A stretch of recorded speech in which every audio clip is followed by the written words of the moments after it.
Do not come. Do not come. I'm gonna come.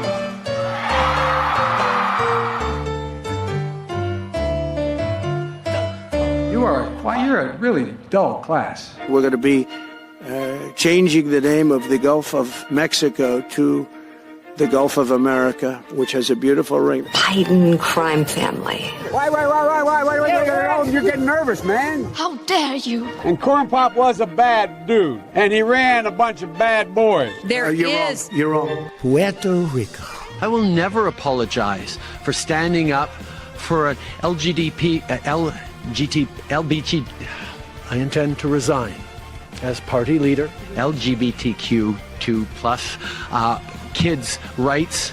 You're a lying dog-faced pony soldier. As prime minister. The level of admiration I actually have for China. Oh, son of a... But he called her a third-rate politician. He said there are communists involved, and you guys might like that. Good morning.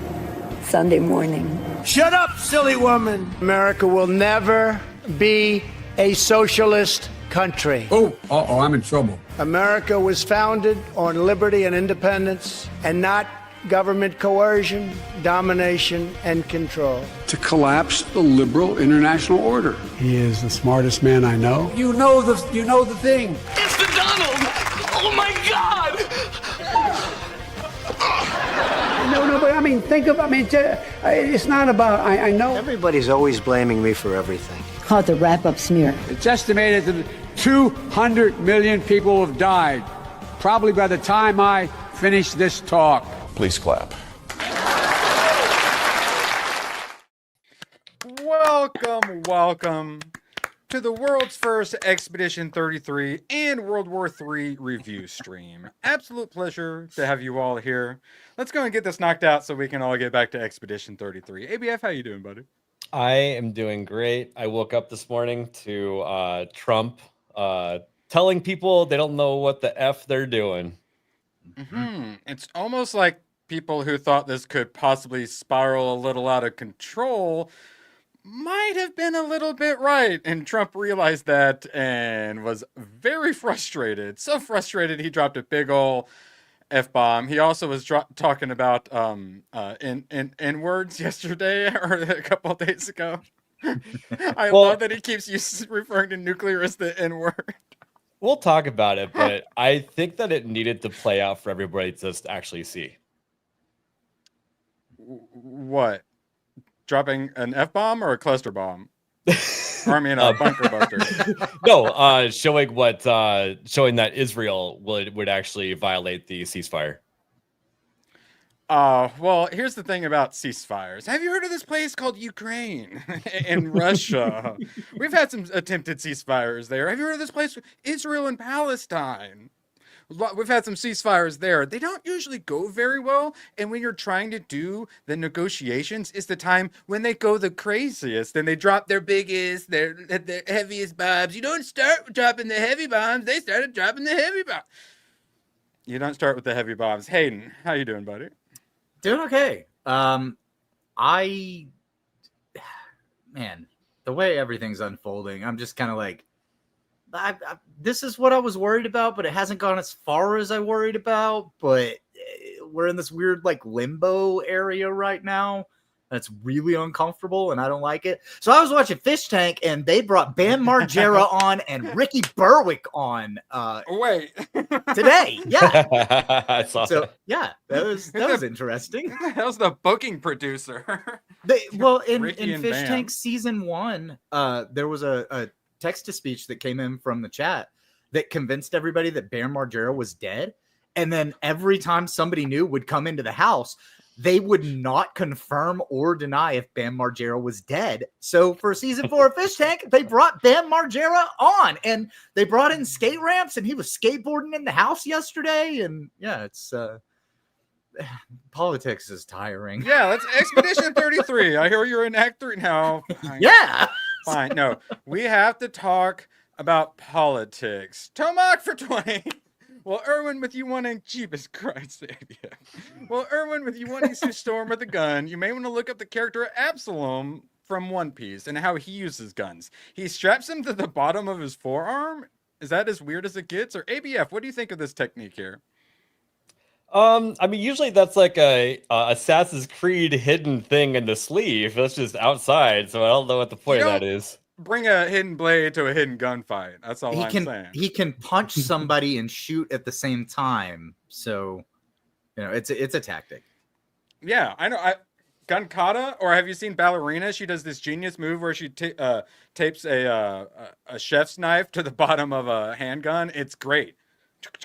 And then shooting. Honestly, I don't understand with the gun kata. They had like the magazines with like some little extra thing at the bottom, and it made no sense. Why weren't those butcher knives? That's that's like Under Siege, Steven Seagal style. That's how he would hold the knife. Remember that? Oh, is it? Oh, yeah. Under Siege is on the wheel. Honestly, it's not an actual technique. No one should do that. You should hold it like this. Oh my God! Yes, well, for $1,000, I could buy the collector's edition. So I'm getting close for the one little $25 statue.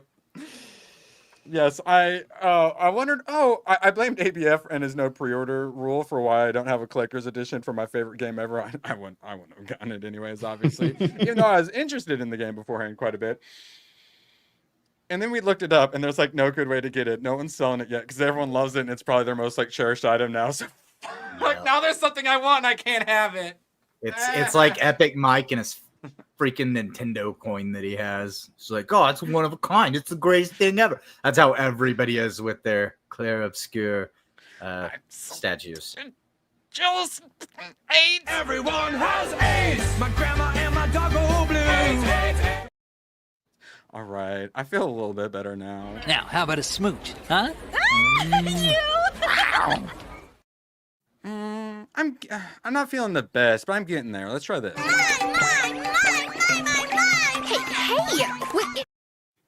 Okay, I feel a little bit better now. But I could feel better.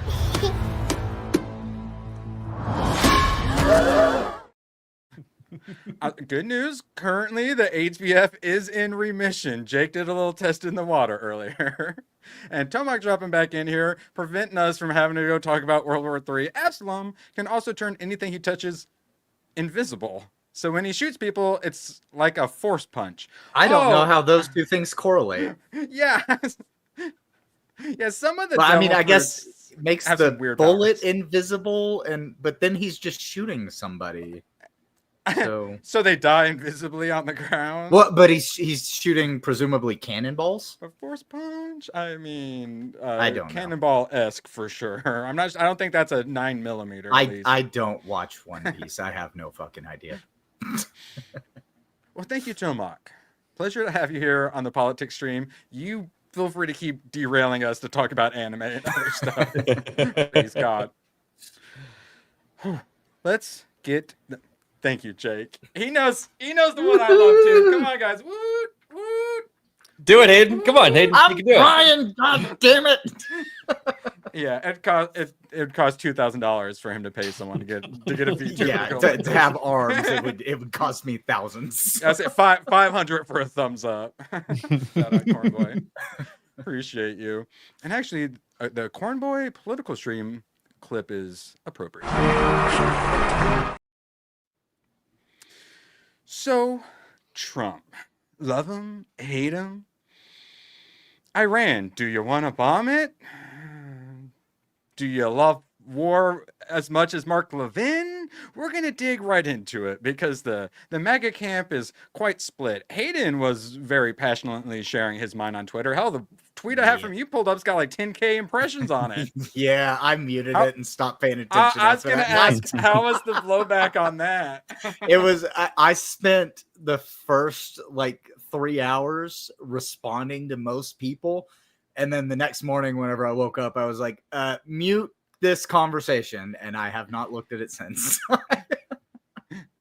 That's what you have to do whenever I liked shit it. Like that blows up. For the record, I liked it. Your hearts are double. You're not ratioed, so you're I'm not ratioed. And Tomac back out here. Also, shout out Duggo. Tomahawk for dinner. So everyone's, how's that Queen's Blade coming along? Moxie hook you up yet? I don't know. Maybe. I don't think so. The next thing I'm watching is Witchblade though. So, I mean, Witchblade anime. Send me a Queen's Blade. I'll knock that out instead. But I mean, I'm going to watch Witchblade. Boobas. Now, go from boobas to World War III. Kind of. For Blue Riot, the best thing about being politically homeless is not having to do the mental gymnastics when my side does something stupid or sus. I had a political channel on Band.video. Worked really hard to get it. Did a bunch of political videos, but then during lockdowns, people started doing a lot of coping and making excuses. And I like to go on about standards and principles and integrity and all that stuff, and I know it sounds so fucking cringe, and like I'm up in the ivory tower, and it sounds so nebulous, but a lot of you who are not particularly pro-war are currently experiencing a lack of standards, principles, integrity from a lot of people on our side, sadly, who should know better. We got Ukraine, we got Afghanistan, Iraq, we got many things to show that this is maybe not the best idea, and it's very likely to spiral out of control. But we've been told we're fake MAGA and grifters. It's the most annoying shit ever. You get these hardcore MAGA people that are like, "Oh, you're just panicking. You're just freaking out. You're not even loyal to Trump. You're not loyal to anything." And it's like, shut the fuck up. Like, whenever we go in and bomb another country, maybe it's not so out of left field to say, hey, I'm kind of worried about the repercussions that this could have because, we had open borders for 4 years and weird shit could end up happening because of this. Like, and that's all me personally. That's all I was saying. Right. And I've got people telling me that I'm like not a real MAGA, that I don't actually love America. Like, I fucking hate these people. We're rolling the dice with World War III, and then it comes up and it's a score, and they're like, yes, we're right, we're the best, you're all fake idiots. I'm like, could we just not roll the dice? Possibly. That's all we're saying. We would rather not roll the dice. Yeah. And for that, we're currently being gate-kept by a bunch of neocons, and now we're not allowed to say neocons. Now, neocons are a slur, apparently. I mean, it's always been a slur, but now they're like, you can't just call everyone a neocon. The problem is, now they have figured out that a lot of them identify with the phrase neocon, and they're very angry that they feel like they might be the neocons. So they're lashing out, as oftentimes the left does whenever you show them that they are part of some group that they say that they hate. They just lash out at everybody who's calling them out on. I think they call that the denial phase of the grieving process. So, correct. And I usually just refer to them most as cope. And then, like, I followed the Q-tards on an 8chan. I have seen the hardest, like, Trump cult of personality cope, like 70 chess theories and nonsense like there is. I've seen it all. And God, I've seen a lot of it the last couple days. I call it the Q-tardification of the conservatives and the Trump worship, because people have this idea of Trump in their heads, this mythological straw man creature they've created, and he's not that. And some people have the delusion that, like, shattered and are like, oh no, we've been betrayed. Trump is evil. He's totally against us. And it's like, no, guys, no. And then there's the guys who are like, Trump is perfect 100%. Now I love war. And it's like, no, guys, no. Come on, there's somewhere in the middle we can be where we like Trump. We think Trump is anti-war, but still say Trump's getting dragged in and walked in to a really bad situation, and we want him not in that situation, rolling the fucking dice at the craps table. Even if he ends up winning one, I don't want him rolling that dice. Honestly, it's like a lot of people forgot. A lot of people seem to have forgotten that 2020 happened and Trump instigated lockdowns after people around him told him to do it. Like, that's what we worry about. It's not Trump. Like, it's the people around him. Well, when I bring up Trump locking the planet down and becoming the biggest genocider of the 21st century. People always use the excuse, oh, it's not his fault, it was the people around him's fault. And he did a much better job this time staffing people around him, but he's always had that one weakness where he loves him some neocons.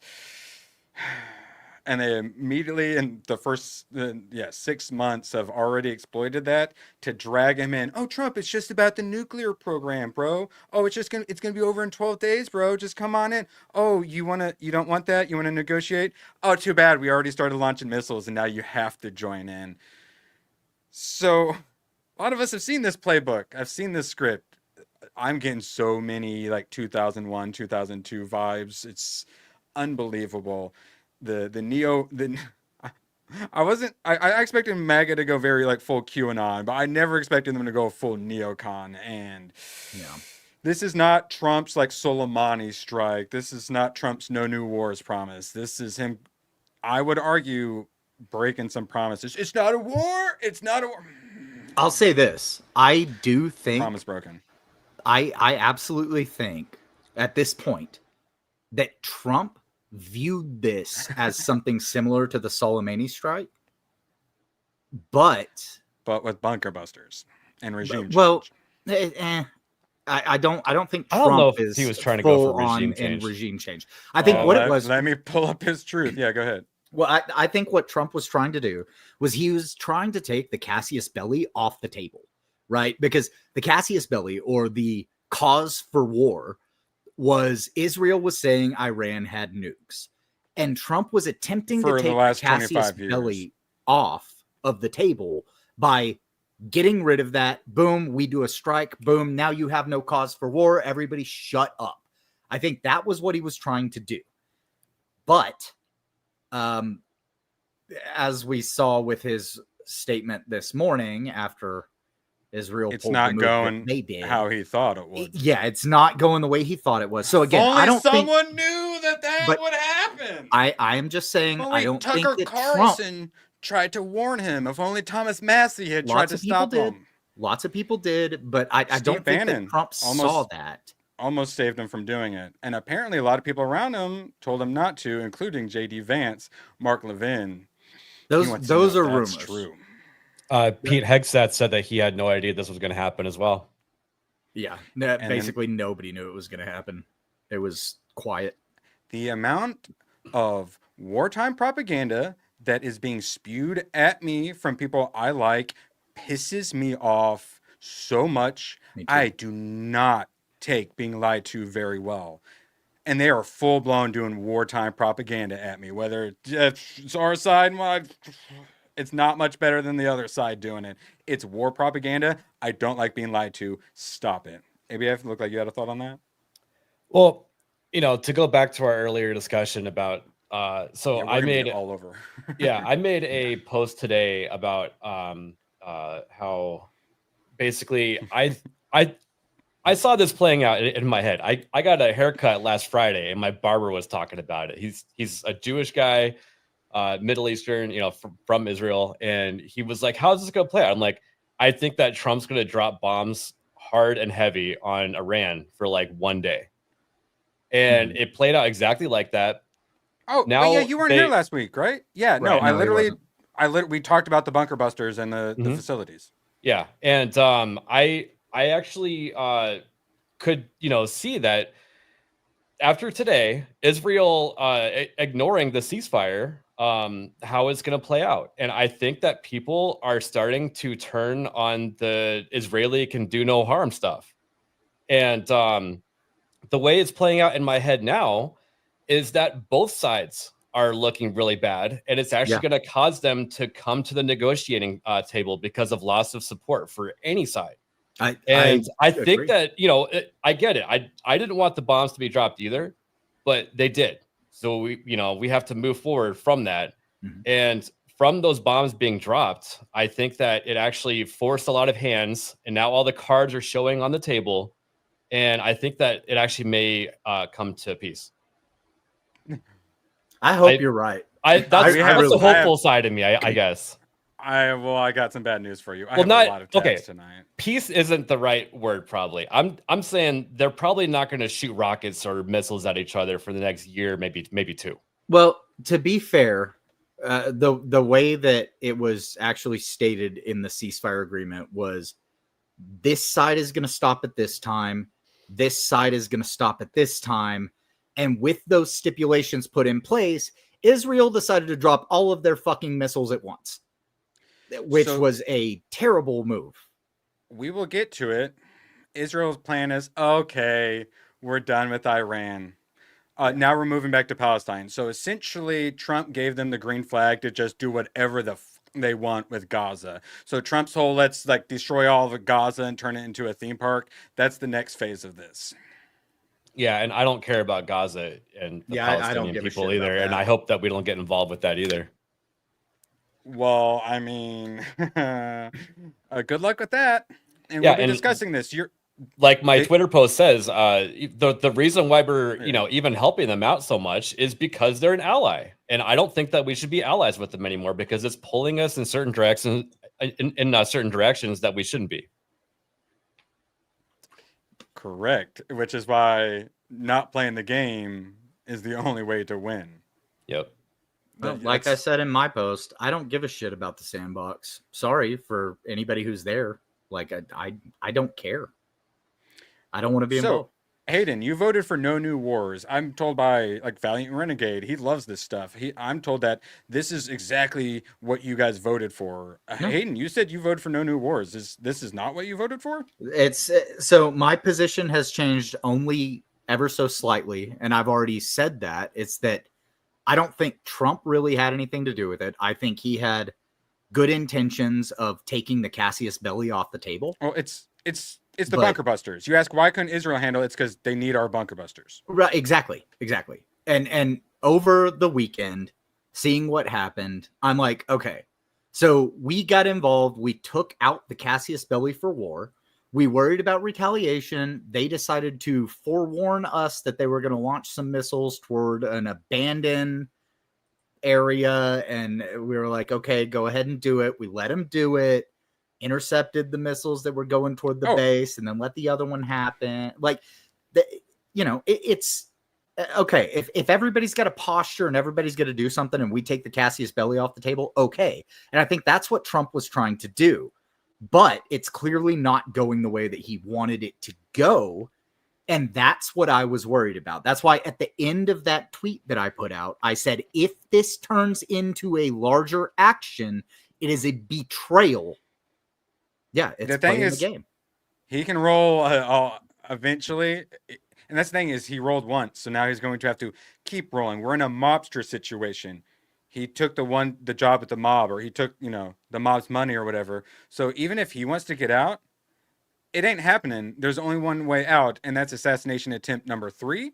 And if that fails, they're going to pull another 9/11, either working together with our intel, our CIA, FBI, and whatnot, or they got their own assets in here where they will false flag the shit out of us to get us to do whatever the hell they want. One of the reasons that Iranian sleeper cells. Yeah, that's one of the things that I worry about, because we had open borders for 4 years, and it wasn't just Mexicans coming in, ladies and gentlemen. It was people from all over the world. But one of the things that I actually kind of worry about is, are you guys familiar with the Samson option that Israel has? Yeah, and that's the problem. And Iran's leaders are crazy as well. Yes. Yeah. It's Israel having the Samson option that they say that they will use, which is where they glass half of the planet if they're going to go out. I feel like Trump was also trying to stop that from being a possibility. Well, this is Ukraine, Russia times 100, add religion to it, and both sides having nukes. It's as bad as it could get. Everyone's like, oh, stop saying like Iraq. This is nothing like Iraq. It's like, yes, it's nothing like Iraq. It's going to be so much worse. There's a reason even Joe Biden didn't do this crap. There's a reason so many people, even with all the neocons around him, were telling Trump not to do this. He took the deal with the mobsters, and he's not going to be able to get out of it. And if he tries, the mobsters are going to push his buttons, and he's going to fall hook, line, and sinker for whatever false flag or tragedy. Look what they managed to do with 9/11. Just they have some sort of tragedy, blame it on someone, the whole country immediately, we're going to be calling French fries something completely different. Yep. Look how many people are on board with this. They're going to, if there's an attack on the homeland, they're going to be able to do whatever they want. We're going to have digital ID, central bank. They're going to be able to do whatever they want. And all these MAGA people loving World War III. Yeah. They're going to get that Iran, a dystopia. The only hope is that Iran knows that, and that they actually don't activate any sleeper cells or anything that we know for a fact that they have in the country. Like, hopefully they know that if anything happens, there's enough support for the U.S. to get involved, and Iran doesn't want to go up against the U.S. So here's where their argument is fucking retarded and insane. So just like with Ukraine and Russia, even in this, Russia is the one with the cool heads while we are the horrible monsters in so much of this.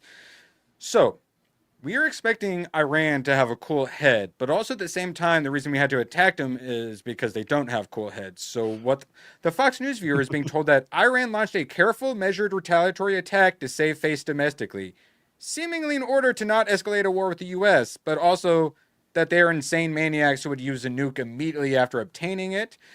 Robert Barnes, known crazy person. For Trump's attack on Iran to not blow back, Trump needs Iran to exercise self-restraint, as in not attacking U.S. bases and such, not closing the Strait of Hormuz. Yet the very reason for the attack is Iran being so unrestrained, they would nuke us. So what the fuck is it then? Here's the argument for that, okay? It's that Iran militarily cannot compete with the U.S. at all because they don't have anything near the capabilities that we do. However, if they did have a nuke, they wouldn't need anywhere near our capabilities to cause mass destruction somewhere in the world and potentially trigger the mutually assured destruction, which would be what their goal actually is, right? Because they would want to trigger the nuke in a local area, like say Israel, because we obviously know they have rockets that can get to Israel. If they triggered a nuke there, it could trigger the mutually assured destruction thing, and they're trying to bring about the end of the world because their religion says that they will bring about the end of the world, and that then everyone will get to paradise that's worthy of getting to paradise. And it wouldn't be in the form of like a rocket or missile or ICBM. It would just be a dirty bomb someone smuggles in. Probably so, but they could make it as easy because even if the Iron Dome, like ideally, if they launched it with like just a missile to go to Israel, the ideal situation would be to have the Iron Dome intercept it. Because if your nuke blows up before it hits the ground, it does more damage. That's one of the things that we learned whenever they were doing nuclear studies. So if you can get it to blow up mid-air, it's going to do a lot more damage than it would if it actually hit the ground. Mm-hmm. And that would theoretically be what the religious extremists that run Iran would want to do. Something like that, because then it would trigger the rest of the world to react to it. And if they don't do it, Israel will do it for them. Because not only because they are infiltrated as far, like that's Israel's, that's their, like the IDF and their intelligence's like favorite pastime is getting into all of these like crazy Muslim extremist groups and helping run them and coordinate them and what have you, just like our CIA does. So yeah, you can't get Iran to do it. You just have some other brown dude in a turban do it for him and false flag it. Look at all the Syria, all the chemical attacks and all the total they just completely made up, all the false flags they did there. It's just going to take one of those in the homeland. Hell, it could even be a real one. If they don't get a real one, then they'll just do it themselves. And then in the meantime, they hope the crazy, just radicalized Muslims do their like truck attacks on big gatherings and stuff like that. Yep. And then Trump's going to get suckered. If they pull that off, Trump is going to get suckered. They already talked about the Trump assassination thing. You'd be kind of like the bump stock stuff with the Vegas shooting. Vegas, excellent example. That seemed like it was a Saudi op. And then we talked about this last week. Netanyahu keeps going on about, those assassination plots were totally Iran. So you do attempt number 3 using the deep state, some cutout or whatever, and then bam, blame Iran. Misses again or kills them, and then you get J.D. Vance in. Bam, we're going bomb Iran if that happens. Assassin number 3 doesn't work. Bam, they're Timothy Mc blow something up, Yeah. Trump shouldn't have rolled the dice because now he's going to have to keep rolling the dice. And if he decides to stop rolling the dice, he's going to get strong-armed. Yeah. And absolutely. he's Teflon Don. So if anyone can do it, it's him. Good luck, bro. This is the same guy who locked us down during lockdowns. Well, He's changed quite a bit since then. He has not changed enough, sadly. If anybody else was in the presidential office right now, we would already be in a strategic operation and have boots on the ground. Like if it was anybody but him. They've been doing this for the last decades, and none of them went in. He's the first retard to do it. It's not.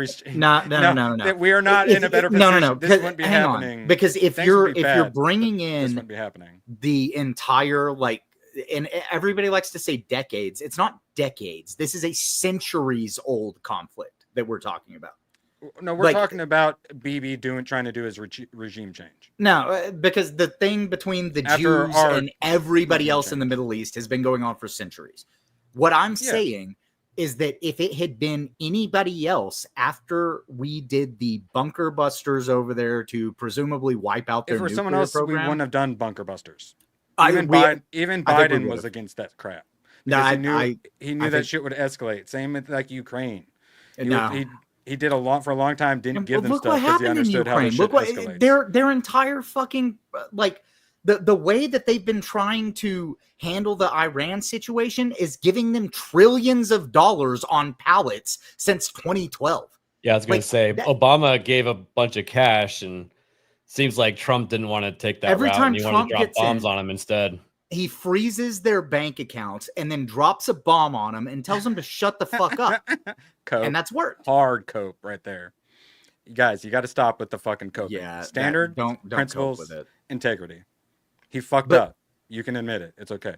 Yeah, and I think that this was a mistake, but I think if anybody else had been in power, they would have done something similar, or they would have just appeased Iran. It wouldn't have happened. They would have just given Iran money, or we would have had boots on the ground. No, because this wouldn't have happened. The only reason it happened was because Trump's in, and Israel knows that they can pull him into it because it's Trump, and he's he's America first, but it's Israel. It's 1.5. I disagree completely with that. I think that Israel would have done this anyway because there was an election in the Knesset on Thursday before they launched the attack, and Netanyahu almost lost control of the Knesset. So he was basically facing re-election, being pushed out. Yeah, 30% support. He knew he would be able to pull Trump in. I think he would have done it anyway. This is an inevitable thing that happens between Israel and any of their fucking neighbors. They've been fighting for thousands of years. They're not going to stop now because Trump's not in power. Yeah, they started. October 6th didn't happen while Trump was in power. Iran started that. Right? Okay, I'm sorry. Iran's proxies started that. But I mean, there's always something going on over there, and nothing that happens here is actually going to stop anything from there. And he just went over there and started rolling the dice when you don't go there and roll the dice. I said that. I said I think this was a mistake, but I think if anybody else was in power, we would have had boots on the ground already. I don't think it's funny too because all the moves that Biden made with environmental stuff causing the price of gas to go up kind of supported places with oil like Iran, and they were able to make all this money, and they probably bought a whole bunch of arms with it and stuff like that. So in a way, previous administrations, also with the pallets of cash, all they did was just help them arm up. Well, they just overthrew Syria. We hear about Syria for a decade or whatever, and then all of a sudden they overthrow them out of nowhere. Yep. Well, coincidentally, we just gave the Taliban $1 billion of military equipment. Yep. We don't hear about it, and then all of a sudden Syria's gone, and Turkey and Israel control it. Turkey, who's part of NATO, who's siding with Iran in this situation. Yep. That's how you get world wars. Watch. Exactly. some country a bunch of money or aid or arms, and they will use it against you eventually, without fail. A lot of people think like the CIA is like fully controlling every little aspect. A lot of times they will just arm, fund, and train, and then they kind of just throw them out there. Yep. Hey, we'll be back to overthrow you guys later. Oh, hey, Taliban, we'll be at war with you for 17 years or whatever, and then we'll put you back in power and give you $1 billion worth of equipment. And yeah, you can be in the UN and all that stuff too. Don't worry, guys. Yeah, they'll throw a dart at the board, and it landed on that country. Yeah, Syria. Let's go. Rile things up there. So yeah, Syria, what the leader was not as bad as they said, but not the best. I believe it was his dad that was the actual like bad one. So he actually allowed, because he is a religious minority, so you could actually like practice your religion in there. And then so instead they put a like ISIS dude in charge. Well, Syria is run by a dictator. Let's put a terrorist in charge and massacre all the Christians. Look at what happened in Iraq, right?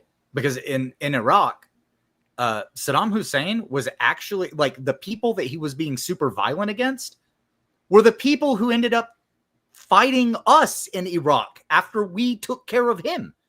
And like they were the ones, they're now the ones in control of Iraq, and they're like worse than he ever was because he was just keeping them quelled down. You know what Erwin should watch? You should watch Generation Kill to get a different perspective on that one. I took it off the list. I took it off the list because I took all this stuff off. I made you put it back on. You put it back. You took it off again? Because I'm just going to disappoint you, though. You guys just keep being sad at me. No, you can't disappoint me with that because it shows both sides of the war. It's up to interpretation. I scrolled through and I went, there's no robot. Are you writing it down again? There's no robots and no dragons. But I'm watching anime titties first. Generation Kill. I'm putting it back on there for the third. If it were anyone else but you. I can't wait to tell you put it back on the list again. Oh, yes, it's going to continue escalating because we're going to keep going back and forth, back and forth. Just in, campaign against Iran is not over, says Israel Chief of Staff. Focus will now return to Gaza. Fuck. I don't give a fuck about Gaza. Stop sending my tax money there. Stop trying to take care of it. I don't care. During the agreement in the 1940s, they just took the place and they were like, you know what? The world was at war. The Israelis want this to be their home. This is now Israel. Everybody else can fuck off.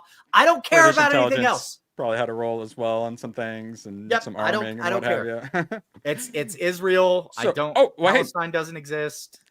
I want your comment on this. You'll probably like this one. So Matt Gaetz doing quite well on this issue. If both Iran and Israel have secret nuclear programs with no IAEA oversight, why not have them both give them up? A dual disarmament deal brokered by Trump, sealed with the Nobel Peace Prize. Hayden, you start us off, and then ABF seems to support Israel that. Is the only country that does not allow nuclear inspectors to come in and see what the fuck they have going on. And for some reason, everybody's just okay with that. And I'm not okay with that, because if we're going to send nuclear inspectors as the world police around to every country to make sure that everybody's following the fucking rules, why is Israel exempt? I don't like that. Yeah, Iran was actually following the fucking rules, allegedly at least. Well, and that's how we supposedly found out that they were at 60% enrichment or whatever the hell it was. Gaddafi of Libya, he wanted to work, even when they're like, yeah, we're gonna overthrow your ass. He's like, oh, I'll give you whatever. Just what do you guys want? And like, Hillary Clinton wants to capture you and then sodomize you to death. Yep, literally. Yep. Okay, so I don't believe anything you warmongers tell me. Please stop fucking lying to me. Holy crap, have I been lied to a lot these last few days. Moving on to the next tab. Yeah, go ahead, Abby. Quick reminder. Do you guys remember when the computer virus destroyed the centrifuges for their net? Yep. So you guys know how that was implemented? It was our U.S. government tapped on the shoulder of Microsoft, and they slipped it into a Windows update, and every computer on the planet with Windows installed it and had a computer virus that would overspin centrifuges. Yeah. That's our U.S. government. Thanks. I love paying taxes. The same ones that poisoned liquor during Prohibition and blinded people. Yeah. The ones that tested syphilis on black people and poor people in third world. The one who actively gave AIDS to people in Africa to see if they could try to find a way to cure it. Yeah. I'm told we have to listen to everything the government says, or we have Trump derangement syndrome. So it's insane. It begins. Iran launches ballistic missiles at U.S. military bases in Qatar. That was retaliation. But of course, everyone had to bring up the 5D chess of Iran told Qatar the missiles were coming, just like they told Trump missiles were coming in 2020 as a face-saving operation ahead of de-escalation. I thought this is where we were going to end, where everyone was like, yeah, see, war's awesome, and it's the bestest, and Trump was the rightest about everything. But then this morning, I woke up to Trump saying, fuck. So that previous headline actually makes sense, because what you have in Iran is a regime that rules by fear. So they have to keep their people under control using fear. And that's exactly what that was. It was, they called everybody and went, hey, we're fixing to launch some missiles. Like, don't worry though, because we're not gonna hit anybody, but you know, we got to make sure that our people think that we're still strong. And everybody just kind of goes along with it and goes, okay, fine, whatever. But if you kill anybody, there's going to be a problem. That's why there were 0 casualties in the Iranian strikes. Yes, it was all 7D chess. No, that's how politics is played. It's all about appeasing the masses. And politics being also, yes, people can launch missiles and bombs at each other, but as long as nobody gets hurt, everybody can go, okay, see, nothing happened. Now we're just going to stop. And then Trump's the guy who comes out and goes, nope, they told us that this was going to happen, and we made sure that nobody got hurt. And no one was hurt, and now we're just going to stop. He just says the thing that they're supposed to be keeping hidden behind the curtain, which I can appreciate. Also, I wanted to point out that the violation of the ceasefire that Israel did 12 hours after, it was them going after radar sites. So if you play out in your head a couple steps ahead, why would you go after radar sites as a ceasefire violation? Well, that means that you're looking to hit other sites right after. So again, and even if you have a ceasefire, it's just like Ukraine and Russia, where Ukraine really wants to have a ceasefire just so they can rearm and then go back to fighting a month later. Right, but Israel violating the ceasefire, they didn't actually violate it, because Trump said, all right, what this is in 12 hours, the ceasefire starts. And then 1 hour after he said that was when Israel decided to drop their entire fucking payload. We're invoking takesies, backsies for 2 hours. Well, Trump was on his Truth Social actually like saying, you better not fucking do it. Better not do it. Right. Turn your planes around. Just wave at Iran as you fly by it. Don't even think about it. And they did. But it was also the ceasefire starts in 12 hours, and they did it with the ceasefire having 11 hours before it started. And that's what pissed him off, because like, you can't, whenever you say, all right, there's about to be a ceasefire, you can't just drop all your fucking bombs and be like, okay, now we're done. It's like whenever you're kids, right? And you have like a sibling and your mom gets onto you for punching each other and hitting each other. And then your mom goes, okay, no, everybody stop. And then as soon as she turns around, you try to get one last good jab in. Mm-hmm.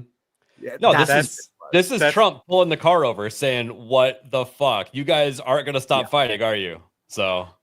Well, that's actually what all this is about, is it because it's all tit for tat, and that's how it works. Is one side says, okay, we just hit you, so now we're even. The other side says, you just hit us. No, we're not even. We got to get you back. And they're like, no. We're even. They're like, no, we got to get you back for that one. Well, this is why I got mad at Israel today, because they're supposed to be the bigger man in the room, or at least that's what I'm, being sold at as with people on social media. If they're not willing, greatest ally. Yeah, if they're not willing to stop, and they had the perfect opportunity to, because the tit for tat that they're responding to was some fucking missile that missed and it didn't do anything. What a perfect time to stop. Our bunker busters versus the 30 missiles they shot, none of them did anything. No, they still owe us some missiles. So yeah, that's the problem. Is Trump can be like, all right, we're good, negotiation time. It doesn't matter. Yeah. It's out of his control. And that's why he should have never rolled the dice. He took that mobster money or whatever. He made that deal. Now there's only one way out. Attempt number 3. Yeah, but I mean, at least people's eyes were opened wider that these two are not going to stop fighting. And I think that now we can proceed with this new, knowledge, or at least being more aware, and maybe do something about it. Who knows? I think preemptive self-defense. We've all heard it before in the early 2000s, when a lot of us actually, like around the time a lot of us got into politics, I know was post 9/11. Yeah, we've heard about preemptive self-defense. We don't believe you. And then, 2 weeks away, 2 weeks away. And then just all of a sudden now it's the official Tuesday weeks away. We swearsies. We don't believe you. Stop lying to me. Why now? Why not? Probably because they actually got the missile technology to deliver it. They probably already have nuke material and have for some time, is my guess. Maybe not assembled nukes themselves, but it's really the delivery systems I think that they were the most concerned about, and there's stuff that been getting through their Iron Dome. So I think that's the real reason now that they actually have the delivery systems. And now the question is that shit still operable? Did we really get everything? They said we're controlling the skies, and it only takes one to get through something very dangerous. Well, and bam, we're in World War III. Yep. We saw a bunch of Iranian hypersonic missiles get past the Iron Dome. So I think that people's perception changed a little bit after they saw bombs start to go off in the city. Correct. And that's, now they actually have a delivery system for that, I think is the biggest concern. Hey, and I want to get your thoughts on this, because this is the other 7D chess. Newt Gingrich was saying that change history not only in Iran, but the message to Putin and Xi Jinping and every would-be aggressor in the world is, there's a new sheriff in town, and he is super serial. Hayden, do you think this was 7D chess to try to put China and Russia in their place? No, not at all. This has nothing to do with China and Russia. If anything, China and Russia would just glom on to the fact that, because they've already announced their support for Iran. Like, this is just building the coalitions that ultimately become the powers in either side of a world war. That's all this is. Because one thing, Trump did get a call from Putin, he claims, and Putin was offering help with Iran. So I don't know what we do with that information, but Trump said, we're busy.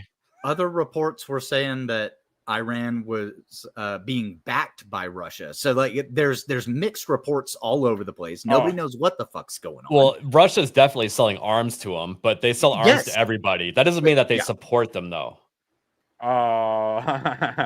One moment, please. I gotta look. We got still so many. Well, here's the thing. No, I'm so close. Yes, here we go. This is the Russia segment. So Putin meets with Iranian foreign minister, calls U.S. strike illegitimate. Okay, not very strong. That's good. That's good. They're having some restraint. Putin ally, which is the former President Medvedev, says country's now ready to supply Iran with nuclear weapons. Yeah. Oh, you won't let Iran have their nukes? Well, we'll just give them nukes, of which they have many. Trump responds to Putin allies Iran nuclear threat, and he literally did the if he did say that, and if confirmed, please let me know immediately. The N-word should not be treated so casually. And then he says, I guess that's why Putin's the boss. He tried to neg him at the end. It's you're actually Medved, you're a little bitch. And that's why Putin's the boss. And I fully 100% support him continuing to refer to nuclear as the N-word. It's so funny and out of touch. It shows how I want to know who gave him the pass to be able to say the N-word, It's just, Trump is connected to the people in a lot of ways, but him not realizing what he's doing with that really shows that he is in a bit of a billionaire I think bubble. what he's doing is he's actually trying to change the connotation to something that's actually harmful. Because the N-word as the common folk know it is not a harmful thing. It's just a word. And he's actually talking about something that could bring about the destruction of the planet. So here's my issue, though. He's saying, you shouldn't be saying the N-word, but all of this has been nuclear this, nuclear that. We have to stop the nuclear program, nuke.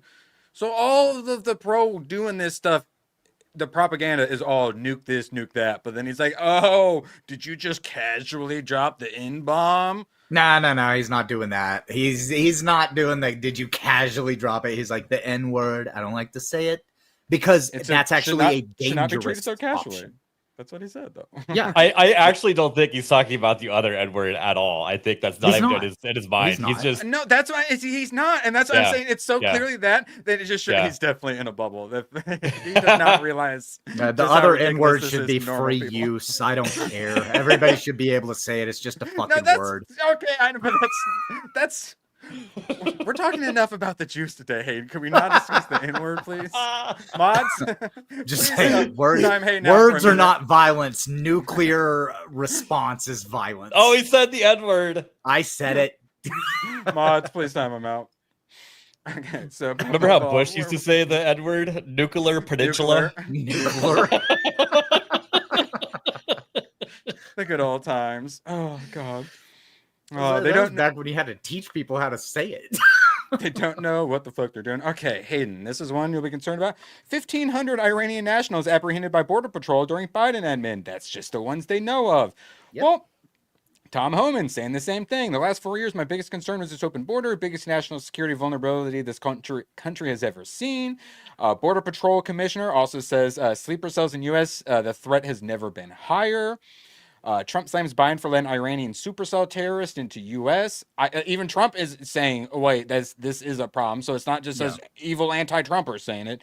ICE arrest 11 illegals from Iran. So then they're literally calling for Washington to be bombed and joking about doing 9/11 over on Israeli Twitter. So they're literally calling for false flags. This could be real attacks. This could be like ginned up deep state attacks, or even Israel has to team up like 9/11 style, do a full blown MI6 CIA like Mossad like op or whatever they got to do to get us fully into the war. There's a lot of options for him, and I don't like that, which is why I would prefer he had not rolled the dice. Yeah. So this is very reminiscent to me of one of the things that got us into World War II was the bombing of one of the U.S. Artillery reserves off of New York, and that's actually the bombing. I think it's called I want to say Jim Brown, something Brown bombing. It was an island where we had a bunch of artillery, and whenever they blew that up, that's what actually damaged the Statue of Liberty so that you can't go up into the torches anymore. It blew out all of the glass in Manhattan, and they said the Germans did it, but it wasn't actually the Germans. It was a false flag that was committed by, I can't remember which country, but it was one of the things to drag us into the war, and then Pearl Harbor was the thing that actually got us to move. Oh, okay, yeah. And then, the Lusitania, literally, we were saying, "Hey, Germans, please blow us up." Yeah, I'm not talking about that. I'm talking about we had an artillery safe house. No, it was like I said, it's called like the Jim Brown bombing or something like that. I can't remember what it is, but it's the one that actually blew, made the Statue of Liberty to where you're not able to go into the torch anymore because the shockwave was so massive that it damaged the Statue of Liberty, and then it blew out all the glass in Manhattan. And then it was like 2 months later was when Pearl Harbor happened. And that's what ultimately ended up bringing us into the war. Yes, and it was possibly a bit of a stand down. We may have possibly known it was going to happen, similar to like an October 7th stand down situation. That would totally not happen. We would never, ever. Black Tom explosion. Yes, Bill Preston, you are correct. It's the Black Tom explosion. That's what I was talking about. Neocons seem upset that no U.S. troops died in these Iranian strikes, so they can't go on Fox and demand full war on Iran. So this is the Posobiec side, who I thought done an excellent job on this issue. And then the Dave Rubin side. Good morning to everyone except the brain-broken people on the right who don't support President Trump. And I'm gay as fuck and desperately want an attack on American soil to resurrect my career. So Jack Posobiec rightly points out it's all the neocons that want the dead bodies to bring us into war. And then Dave Rubin's like, no, it's actually the anti-war people that are sad. Yes, the anti-war people are the ones who are angry about us potentially getting into a war. Wow. So then he says, so basically, good morning to most of America. And then as we just showed, Trump just brought up how he is concerned about these supercells. So now Trump is just desperately wants an attack on American soil to resurrect his career. ABF, you got any thoughts? That just seems like John Campea energy. Like, I want to lose 30,000 of my followers today. Like, why would you intentionally try to split your audience? That's so dumb. It is dumb, but I don't get it. So there are ideologues on the left and the right, and they live religiously by their ideology. And those people are the problem, to be perfectly honest, because the rest of us who sit, somewhere either center right or center left, we're somewhere where you would call us center something. Like, I'm an anti-globalist. Yeah, me too. Anti-globalist and pro-freedom. That's what I am. And it's all of these other people who make up parts of these umbrellas that think that they actually run the show. They don't. And that's where they start to lose support. That's where they stop getting elected. That's where things start to fall apart for them, is because most of the populace does not agree with them. Most people don't want to go to war. Oh, well, yeah, I think I actually have Rasmussen polling is America loves blowing things up, but then boots on the ground. No boots on the ground. But it's like, you realize that the fun explosions is what happens before that's the shock and awe before the boots on the ground, right? No, we hate wars, but we love eating pizza and watching explosions. Literally, that's actually literally a thing. People will watch how many like pizzas get ordered like around Langley and stuff like that, and if they're staying up late like at the CIA, a war or something is on. So, I don't like being lied to. J.D. Vance, a lot to like about him. He allegedly might have been a voice of reason in all of this. Vance, we're not at war with Iran. We're at war with Iran's nuclear problem. Don't war propagandize me. I don't fucking like it. Nope. ABF, do you feel like we're just at war with Iran's nuclear program, or do you feel it's a little more like we're at war with Iran when Trump truths out unconditional surrender in all caps? Yeah, I don't know. I feel like, you're always talking about Trump wheeling his big wiener around, and I thought that's what he was doing, but I don't know. But that's a problem when you're wheeling your big wiener around. Occasionally, we've all accidentally hit ourselves in the nuts. He's gonna end up slapping himself in the face one of these days. He's gonna. Oh yeah, he did this more, and he saw the light, the little flash, like little semi-concussion light, and then he dropped an F-bomb. This is what I was talking about just a little bit ago. Whenever I said, in 2020, he had surrounded himself with terrible people. And I think right now is another situation where he might have some people that have ulterior motives that are around him. And he thinks that he's got better people now. And he's done a better job, but I still wouldn't say a good job of surrounding himself with good advisors. Well, and that's the thing. He's had like Steve Bannon, Tucker. He had a lot of the media people try to tell him. MTG, Thomas Massey, J.D. Vance, allegedly. Vance, Iran will have to deal with U.S. military again if they rebuild nuke program. And so everyone's like, oh, yeah, we won, guys. Iran, they're not going to fuck around. They're not. We're cool. Nuclear program's over. Just in, Iran will not allow the development of this national industry, atomic energy, to be stopped. Yeah, of course they're not going to. Like, that's ultimately what they want. And so how does one stop it then at this point? Regime Magic words. change. Yep, regime change. And What's going to happen? Usually what happens with this type of stuff is the U.S. resorts to helping them financially. And that's going to be like, you know what? We're going to help you build new nuclear plants in the form of a blank check, making 10 nuclear power plants. But we need to oversee every single one being built. And we need to facilitate them being loaded up with the energy, essentially, right? Because it's all supposed to be about power, not trying to refine uranium and have enriched uranium, and that's But also, the whole like auspices of it. Their crazy neighbor Israel, who's hell bent on creating an empire and controlling all of the Middle East, are allowed to have nukes. Yeah, it puts you in a bad position when you're a crazy and religious fanatic leader. You know, it does. You gotta handle crazy people delicately, like like Badger. Those who live in like California and whatnot, when you're walking down the street, the crazies, you ignore. You act like they don't exist, and you just walk by them as swiftly as possible. Trump bunker busted them, and it's like, well, they're crazy, they deserve it, they're horrible monsters, they're asking for it. But as you get older and older, you realize you don't pick fights with crazy. No one wins in those situations, which is why you walk past quickly and ignore. That being said, Trump has also positioned himself as the crazy person on the block, and he will do the crazy thing, and then everybody goes, ah.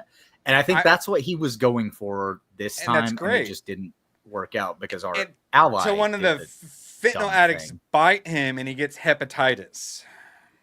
That's my concern. But I mean, also, it's another thing I want to say about Iran and their nuclear program is they're basically, they made their nuclear program and then they hit 777s because Obama dropped off pallets of cash to slow it down, essentially, right?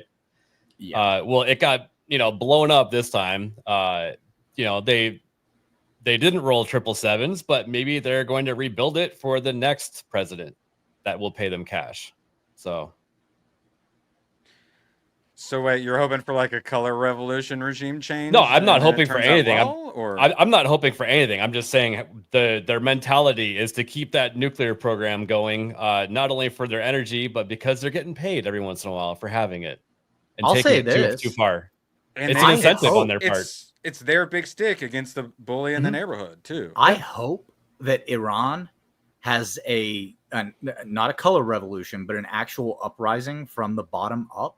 I hope that they bring back the Shah. I hope they overthrow the Ayatollah. I hope that Iran can become a fucking sensible country again. But I don't want us involved in it at all. Like I don't want anything to do with it. The Ayatollah only has about 3% support, based on polling. Like and bringing back the Shah is something like 80% support.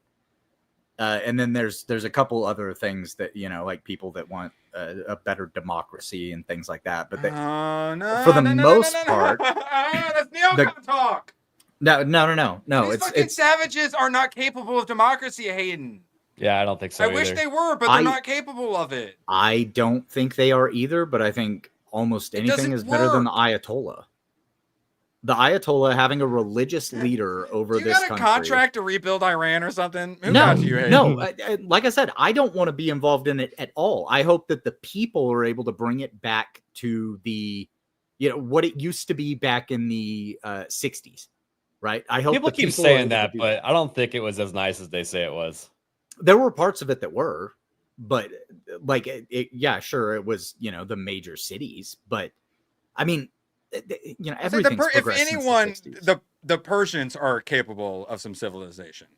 I'll give them that. If anyone could pull it off, it'd be them. But they did have like pro-Western-ish leaders, and then Western intelligence helped do their part to overthrow them until we got really anti-American, anti-Israel leaders on purpose to destabilize the region, so that way they could push World War III forever. We're the ones who, ambitions. Honestly, okay, so the United States is the ones who got the Ayatollah in power. They've been in power since the 60s. And now the United States is trying to do another revolution. Stop getting involved. Let the people take back their country and do whatever they're going to do with it, because I guarantee you they'll be more civilized than what we're dealing with right now. Well, we were just dealing with a country that was permanently 2 weeks away from doing something bad, and now they've been 2 weeks away from having the bad thing for 35 years. Yes, and so instead of having the small possibility of them doing something crazy, we decided to do everything we could to force them to do something crazy in response to us. Oh, I know. I would rather them continue in the decades of not doing anything but talking a big game. I like that more than purposely trying to get them to retaliate. We only go in and bomb them every 5 years to reset their nuclear program. Like this has been a thing pretty consistently. Like maybe not 5 years, but like we constantly get dragged into. Oh, look, they're doing this now. They're doing this now, and it's because of the religious zealots that lead their country. Hayden, don't fall for regime change myths. U.S. power is a force for good. No, David it's not. Horsani taught me that. And basically, Charlie Kirk is a monster. He maintains that regime change war machine in D.C. is pushing Trump into an all-out blitz in Iran. He's not alone. The question is, what does regime change war mean in simple language? Does it mean, as non-interventionists suggest, invading Iran and imposing American democracy on its people? Because if it's so, there's virtually no one pushing for that. Well, 1 second. I got John Bolton around here somewhere. And I'll add virtually in case I somehow missed a person of consequence. John Bolton, Trump's former national security advisor. Yeah. Trump, from all indications, is using the threat of the U.S. joining the war to push Iranian Supreme Leader Ayatollah al-Khamenei into surrender. Yeah, when he said unconditional surrender in all caps. So if the leader is told he has to unconditionally surrender, and Trump's like, I wish I could say regime war or regime change, but I'm not allowed. No one will let me say regime change. Everyone knows what I actually want, but they won't let me say it. I don't think Trump wants it. That's regime unconditional surrender of a foreign leader. That doesn't mean to another leadership party. That means stop what you're fucking doing. Just stop. I think what he's also doing. No, that was he's doing the big ask where, it's like, oh shit, he doesn't want to negotiate. He wants me to surrender. And then all of a sudden, they start saying, what if we do this or that? And that's actually Trump trying to bring them to the table. Maybe that is his typical like we need tactic. 2 weeks to slow the spread. Yes. But at the same time, it's like, what is the conditional surrender? Right? Like you stop lobbing bombs at us, we'll stop lobbing bombs at you. Like that's the only condition. There's only one logical end to what he said, unconditional surrender, and we got the other stuff he said, regime change. He wants regime change. And he knows it's unpopular, so he can't say the word. I don't think that's what he actually is aiming for. I will bring. I think there's a lot of people who are. He calls for a regime change. Trump himself. It's not politically correct to use the term regime change, but if the current Iranian regime is unable to make Iran great again, why wouldn't there be a regime change? Make Iran great again. Okay, so see, that's not calling for it. No, stop, Erwin, because what that is that's saying the exact same thing that I just fucking said, where the regime is a problem. Having the religious leader, Ayatollah Khomeini, be the head of the state is clearly a problem. Yes, and so we want to get rid of him. And what's the word for that? No. I said I want him gone. The Iranian people need to do it. We don't need to be involved. The Iranian people need to do it if they think that that's what needs to happen. And we need to help it along with a fun little USAID grant. You're taking it too far. But that's Hayden. You gotta think about. I understand that's how America has operated. You can't think about the one step. You got to think what comes next. That's not the way that America is operating anymore. Trump thought that too, and he dropped an F-bomb this morning when he realized that's not how reality works. Well, he had a bit of a wake-up call. That was Israel, that was against Israel for just not being able to realize whenever they're told, okay, everybody stop. I think it's okay to, want the regime to be changed, and be vocal about that, but not actually do it too. Right. That's what I'm saying. Like not getting involved in it and wanting it to change. To be like, your leadership sucks. I don't like you, but you're not doing anything about it. I think it's okay to be vocal. That's a completely valid thought. Like you just go, okay, I don't like these guys. There's clearly a problem here. somebody should do something about it, but it's not going to be us. Yeah, bring up. Have the you guys CIA. heard of the I know. Central Intelligence Agency? They're the true enemy. Yes. You know what they do, right? They're They the do enemy of regime everyone change. on the planet. And they do regime change. Unfortunately, I can't vote for who's in charge of the CIA because I don't think that Trump is. Well, he put in Ratcliffe, and I haven't heard a single fucking word from him, which means not a single person has been fired from the CIA. We full blown still have 100% deep state CIA. So you think, oh, well, all the warmongers really want regime change, but Trump doesn't want it. So I guess we won't do regime change. Well, no, I think that things happen behind Trump's back. Like I assassinations and agree. stuff like that all the time. In fact, when he was in his presidency, in his first term, he ordered all troops out of Syria. And you know what happened? There was a shadow military left in Syria, and they lied to Trump about pulling out. Yep.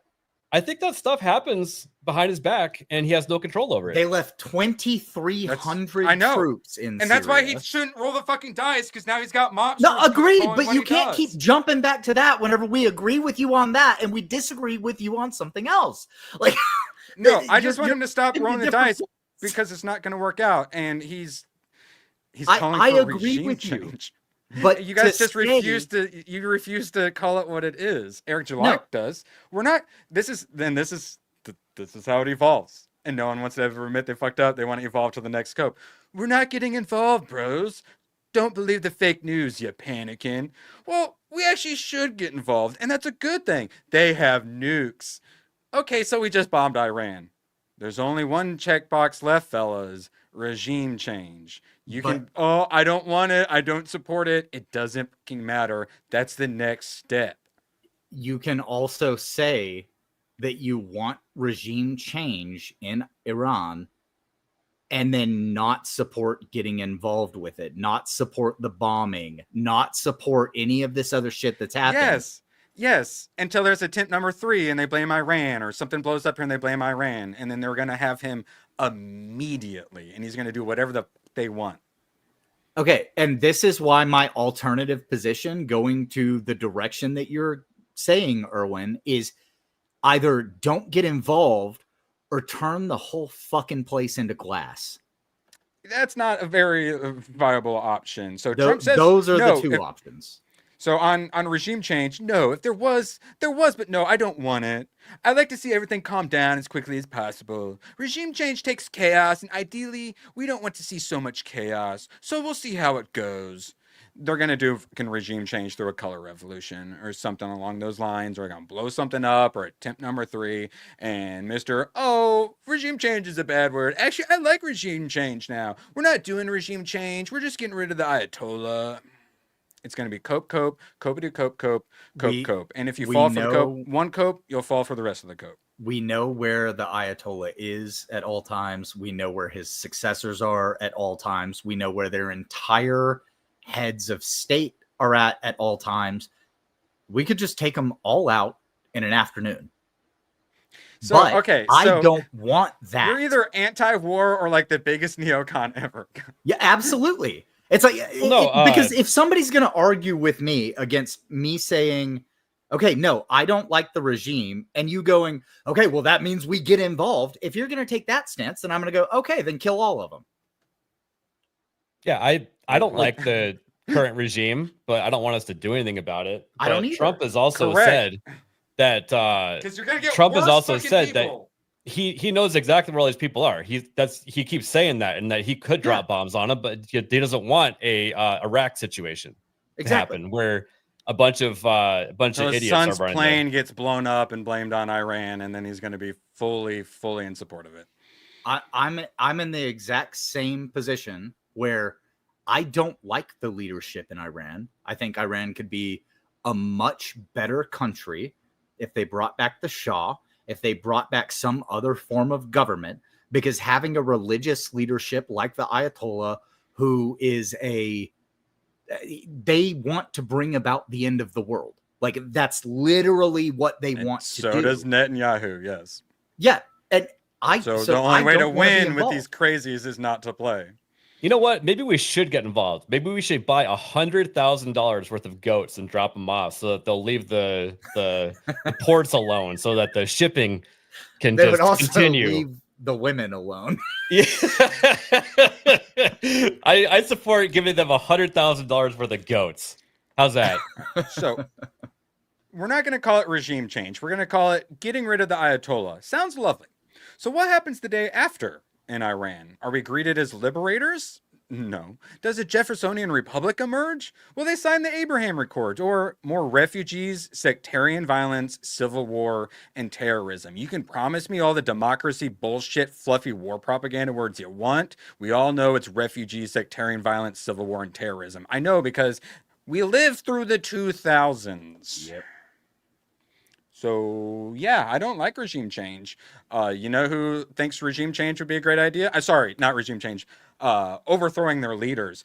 Bolton. There you go. John Bolton supports Trump's attack and says, we are on the verge of potentially seeing a regime change in Iran. Yes, because it's the next logical option. We got Ash here at MAGA Sailor. I'm a veteran and I'm not worried. My husband is on active duty Marine and not worried. Why is it always the losers who have never worn the uniform that are the biggest crybabies? Don't worry. No one is asking your low testosterone, medicated, probably overweight self to go to war. You're safe, lol. So we got MAGA bitches out here pulling the "you're not man enough to go to World War III" propaganda on us. Yeah, I'm And not. so many people are falling for it. They absolutely sad. are. Like, people are going right into it, and again, that's why I take the stance of don't get involved. But I would like to see somebody besides the Ayatollah in charge of Iran. I just don't want us to have anything to fucking do with it. This mission has not been about regime change. We swear to you guys, we're lying to your face and war propagandizing the shit out of you, but totally believe us.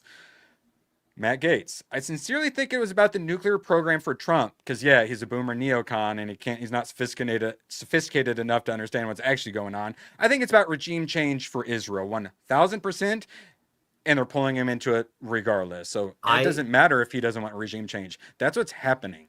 I completely agree with Matt Gaetz, though. Like, Trump didn't decide to bomb them because he wanted regime change. He watched Top Gun Maverick.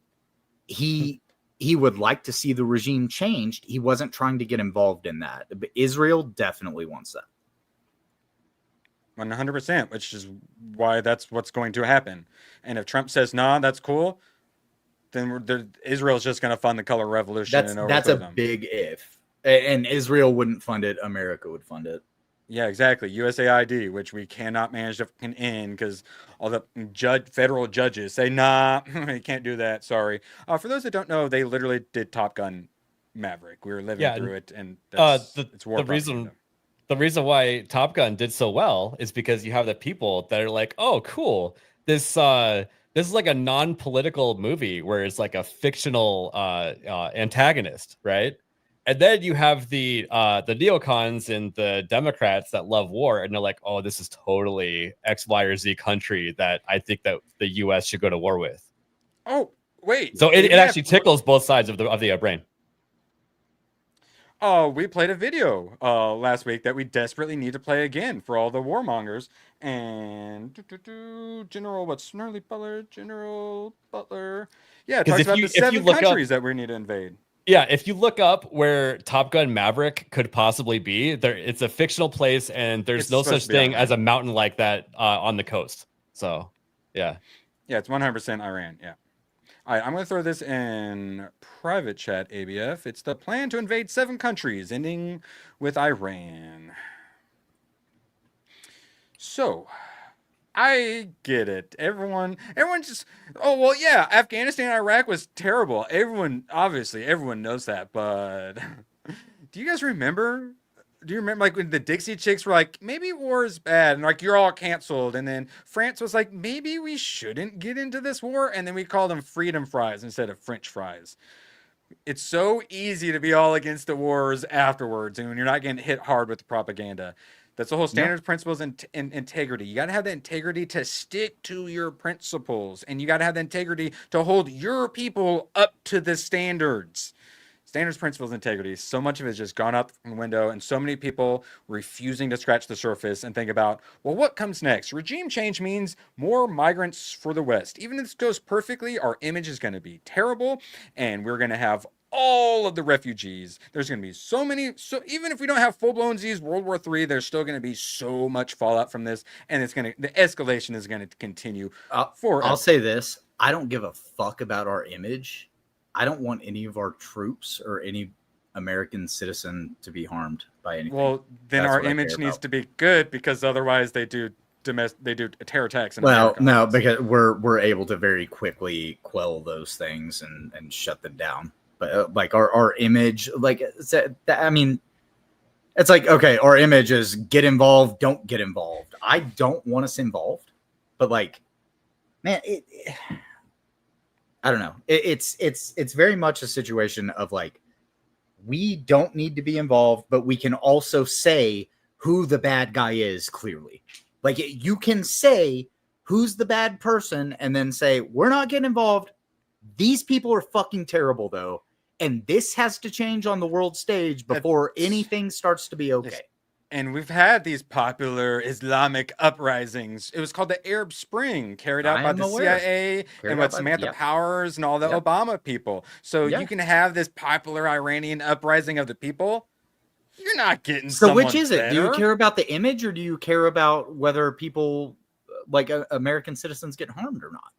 Like, what's the alternative? Both. I want us not to go to World War III and harm our citizens. It's this. I support them both. Okay, so then we're both not go to World on War the III. same side of it. I have zero interest in Israel turning us into the Great Satan. I have zero interest in that. So we're both on the same side. Well, no, because you want to attack Iran with bunker. No, I busters. don't. I've said a dozen times tonight that I didn't want to attack them. I didn't want to get involved. So you just want CIA and Mossad to do a color revolution? Nope. I've said a dozen times tonight that I don't want us to be involved in it at all. A fully 100% organic Islamic uprising where then they bring in Not democracy. an Islamic uprising. Maybe take the normal people. It's Iran, though. Hayden. It's Iran that their Islamic government that they have right now only commands 3% respect. Our Congress commands 12% at the same time. respect. At the same time, every regime change you've ever heard of, the CIA I pushed know, it. but me saying that I want it to happen and the CIA to not be involved. That's a valid perspective to take, to be like, no, I would like the people to overthrow their government and I don't want to be involved in it. Wait, Alex Irwin from Goading with a D. Okay. Goading, yeah. Like greatest of all timing him into the fight. Well, I just talked about how we should drop goats in the country to distract them. So maybe that was a play on that. I missed what you said, and then you said that and now, wow, that is hilarious. I'm sorry I didn't laugh. That's good. Yes, that, and then we consider developing a gay bomb. It would be really funny to drop a gay bomb on Muslims. Well, they know how to take care of gays. Don't worry. They just trans. No, they start throwing themselves off. It'd be great. They either throw them off a roof or turn them trans. Because you're not allowed. Oh, we got goats in chat. Yes. Can we get goats in chat, please? I said, ABF, we're going to go and whip this bad boy out. Yeah. Have you seen this? The 7 countries in 5 years plan? I have not. I'm glad we're rewatching it. It's very pertinent. And this was 2007. He was I think campaigning to president or something like that. Let's hear it. All right. About 10 days after 9/11, I went through the Pentagon and I saw Secretary Rumsfeld and Deputy Secretary Wolfowitz. I went downstairs just to say hello to some of the people on the Joint Staff who used to work for me. And one of the generals called me and he said, "Sir, you got to come in. You got to come in and talk to me a second." I said, "Well, you're too busy." He said, No. He says, "We've made the decision. We're going to war with Iraq." This was on or about the 20th of September. I said, "We're going to war with Iraq. Why?" He said, "I don't know." He said, "I guess they don't know what else to do." So I said, "Well, did they find some information connecting Saddam to Al Qaeda?" He said, No. He says there's nothing new that way. They just made the decision to go to war with Iraq. He said, I guess it's like we don't know what to do about terrorists, but we got a good military and we can take down governments. And he said, I guess if the only tool you have is a hammer, every problem has to look like a nail. So I came back to see him a few weeks later, and by that time we were bombing in Afghanistan. I said, are we still going to war with Iraq? And he said, oh, it's worse than that. He said, he reached over on his desk, he picked up a piece of paper. He said, I just got this down from upstairs, meaning the Secretary of Defense's office today. And he said, this is a memo that describes how we're going to take out 7 countries in 5 years, starting with Iraq and then Syria, Lebanon, Libya, Somalia, Sudan, and finishing off Iran. And that wasn't the same one, but then he The says truth that is, and then actually they may have been about to show it, but then he talks about how then he saw that guy later. Oh no, he's like, oh, is it classified? Well, I don't want to know about it. He tells him anyways, and then later he tells him it was classified. You better not tell anyone about it. Wow. And they told everyone. So yes. And then there was the whole Project for New American Century, some Karl Rovast nonsense where they said, oh, well, we want to invade all these countries for Israel, and it would be really great if we could have a new Pearl Harbor. And that was, I think, like 6 months before 9/11 was carried out, and they got a new Pearl Harbor to invade all those countries, the last one being Iran. And that's my concern. You're rolling the dice with a bunch of fucking mobsters who will pull off 9/11. I would rather you just not roll the dice with those people. So why do they want these countries? Just for strategic, for the resources and the location? It's empire. It's what humans always do. They try to create their empires. They want to be the ones who control the Middle East. Now you got all the whole Belt and Road Initiative, like Silk Road stuff, like coming in the area.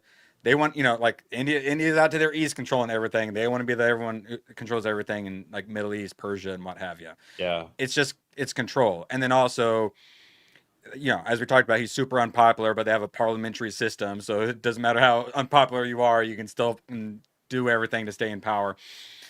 So it's a lot of desperation from them, but it's part of the larger plot. Like it's like British intelligence originally sent all these motherfuckers planned for centuries and what have you, and they have all these weird like biblical prophecies. They got all other sorts of weird prophecies and whatnot of all these Armageddon times and whatnot. And some of these people are literally trying to carry out some biblical Armageddon.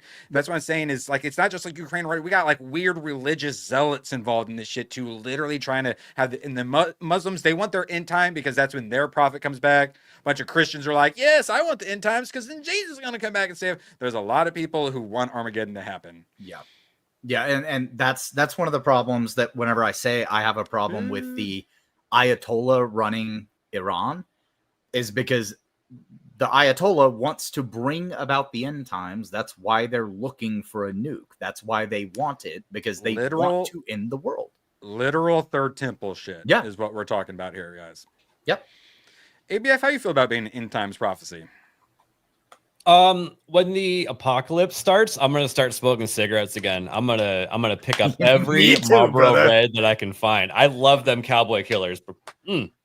I think about cigarettes every day since I quit. So yes, there's a lot of nothing matters anymore.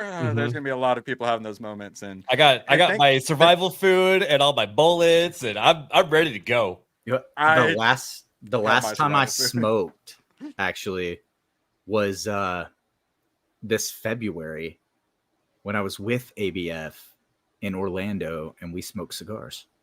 Yeah. Oh, I love smoking cigars. That was the last time I smoked anything. Like Bill Clinton, you guys didn't inhale, I assume, right? Oh, and my favorite is backwoods, but Yo Pops kept stealing them from me and doing something different with them. So, yeah. And he kept telling me that I was doing it wrong, and you're not supposed to just smoke them. You're supposed to dissect it and put other stuff in it. So, no, yellow on the outside, black on the inside. We smoked the tobacco, and he smoked other things that he just put into it. So, yeah. He was vaping, right? Yeah. He put his vape juice in the cigar. Yeah. Yeah, my dumbass smoked for a decade. My first job was at a car dealership, and anyone who's ever worked at or been to a car dealership, every single one of those car salesmen smoked cigarettes. So I was just like destined. Yeah. Okay, we got to get to Mark Levin having a normal one. Let's see, this is June 21st, so this is like towards the beginning. The time to act is now. There's literally nothing left to discuss with the Iranian terror regime. Its forever war must end now, and they must never acquire nuclear weapons, the N-word. The small cabal of isolationist radicals in our country, that's us guys, consists mostly of incoherent lunatics. I think that's me. Narcissistic grifters. Hayden, I'm guessing. Yeah. Committed to their bridge. No, actually, that's probably bridge on the River Kwai. Yep. Hayden. Even in the face of a nuclear threat from an Islamist death cult that has killed and maimed thousands of Americans. What? They insist that the West commit Minecraft by watching idly as the enemy plots and builds in pursuit of World War III. So we started World War III for them. They disgustingly libel Israel, who's never done anything wrong, and its leader, Netanyahu, is, God, as they fight a righteous and brave war.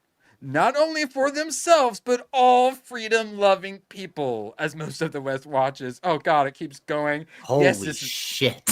Yes, this is a binary decision. No, it's not complicated. Yes, the isolationists are giving aid and comfort to the enemy. Us not wanting to roll the dice is giving aid and comfort to them. No, they're not for peace, but appeasement. And worse. But stuff. Apparently, no enemy is too dangerous and no threat to over 300 million Americans. What about all the illegals, Mark? Is too grave to act in self-defense if it involves military It's not action. self-defense! That's when I read this, that's when I came up with the preemptive self-defense. That's why I was mentioning it earlier. Yeah. Preemptive self-defense. Hayden, what are your thoughts on preemptive self-defense? So, Mark Levin is actually a very smart dude, but he's also a Jew. And it's very because tribal. he is very tribal. Laura Loomer been having a bit of one as well on Twitter. I haven't even seen anything of hers. I bet that's wild. Oh my God. Yeah. Yeah, it's crazy. But no, so Mark, as much as I respect him, and I do respect him because he's been involved in the political game for a very long time. Yeah. Just like Jake said, preemptive self-defense, just like Carmelo Anthony. Yes. Like, it's a weapon of mass self-defense. Thank you. Yeah. It again, I'll just say, I stand on the side of, I don't like the Ayatollah. I don't like what's going on in Iran. I think that they do need a regime change, and I think nobody else needs to be involved in it. And we talked about it last week. The answer to who do you support, Israel and Iran, or Iran, is America. America. Mm-hmm.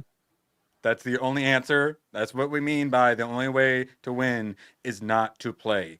You pick either side, you're losing. Yep. Mark Levin's argument is that Iran is against America, and they're trying to have a nuke. And if they have a nuke, they will try to attack the United States. And my response would be, they don't have the missile delivery system to be able to do that. Like, the only thing that you're talking about is Israel's Samson plan, because Israel could glass half the planet. Iran could not. Here we'll go back to that's the primary. If a fanatical Islamist terror regime with weapons of mass murder is not a threat, then what is? A foreign country that can force us to drop bombs for us and dictate our foreign policy? That seems like a threat to me. I don't like it. When they do that, it's under nuclear threat, because they have said multiple times, Israel has stated, if we're going down, we're taking the world with us. Like, I don't like any of that. Israel and Iran both want... That's the problem. They both want the end of the world. Like, can we not be religious zealots, please? Genius, and it genuinely works. Until both parties say, actually, we want the destruction. And that's the problem. Then Trump aided in an escalation that only he could do. Israel couldn't do that escalation. They did all their missiles and killed all the people. That was a huge escalation, but they didn't have the bunker busters. They needed America to do that next isolation, and then basically dragged us into it by already dropping those missiles and whatnot. And that is a threat. And I am considerably more concerned about a foreign nation controlling our foreign policy than whatever the fuck Iran was doing. And some that's people why were I thinking think they shouldn't be an ally. Israel is a bigger threat to American sovereignty than any other nation. The IRS is a bigger threat to Americans than Iran. True. Here, Hayden, I imagine he will support this. Now, can we start dropping some bombs on the cartels in Mexico? Yes. Literally, I support annexing Canada and bombing the shit out of the cartels in Mexico and then annexing it. I support that more than going to war with Iran. All right, hang on. Let me be clear about something real quick. I don't support annexing Canada because they're a bunch of liberal retards. I like this idea, but I don't necessarily support it when you start thinking about what comes after. Right. And yet I still support it more than going to war with Iran. I am completely okay with us bombing the cartels. And I live on the border. I would be in the war zone, and I'm okay with it. Actual direct threats to us far, far more than Iran. With all their sleeper cells and everything. I've seen cartel people about in the area that I'm in. I'll just put it that way. And I'm totally okay with the US deciding to take all of our attention and just bomb the shit out of the cartels and not allow them to do anything anymore. Just eradicate them. The only thing standing in our way of doing that is the Mexican government, because they're so deeply in bed with the cartels that. Oh, well, yeah. It would be an act of war, and we just have to take over Mexico, just like we did with Texas. I know, but then we'd be in charge of a bunch of Mexicans. I know, and that's also a problem. I know. That's what I'm saying. So I wouldn't support it, even though, like, surface level, I'm like, you know what? Maybe we should tactically nuke the cartels a little, just to send a message to China and Russia. Let's nuke I would rather, if we're sending a message, we're doing some 7D chess, let's nuke the cartels instead. Or Canada. Well, did you see Canada and the EU had their little like summit together? Yeah. The globalist Mark Carney dude is essentially, I think it looks like trying to get like Canada to basically join the European Union. Yeah. That hey, Canadians who like freedom, we will welcome you in the US. You can apply for a visa and maybe even potentially citizenship, and you can come here, and the rest of Canada can burn because we didn't take it over when we had the opportunity. Yeah, you shitheads burned our White House, but we just rebuilt it after we won the war. So. Sorry to interrupt you, Hayden, but Mark Levin had more to say. So we were talking about how JD Vance, this was reported by quite a few people. I think even the AP was saying it. Vice President JD Vance reportedly pushed back against Israeli officials during an intense phone call, saying that the U.S. should not be directly involved in the war and suggesting that the Israelis were going to drag the country into it, which is literally like all we are saying. Yep. Mark Levin, though, is this report about Vance accurate? It's very important that we know either way at some point. Oh, God. Well, we have someone trying to actually keep him in check a little bit, which during lockdowns we didn't have enough of. The same people saying we can't criticize Trump over Israel-Iran are those same ones who won't admit Operation Warp Speed was wrong. Nobody's above criticism, especially our elected officials. The truth is they don't want to criticize him in fear of losing access. A lot of people also just don't like admitting they were wrong. They can't vote for someone who did something stupid because then that means like they're stupid. It's okay, guys. You can be call wrong the guy sometimes. out. You call the guy out you voted for. It's all right. You call him out and say, this isn't what I voted for. Do the thing I voted for. Yep. Mm-hmm. It's okay to do, guys. You're not like admitting defeat. He fucked up. Say, that's not what I voted for. This is what I voted for. And you have to do that. Otherwise, they will not learn and they will do bad things. Yeah. and he's surrounded by so many terrible people, considerably better than first term, but still so many warmongers and what have you. And he talked to all the Mark Levin crowd, and he's like, all right, war's on. But then Steve Bannon actually almost saved our asses from rolling the dice. So Mark Levin was not very happy about Steve Bannon. President Trump have in the past been friendly with each other.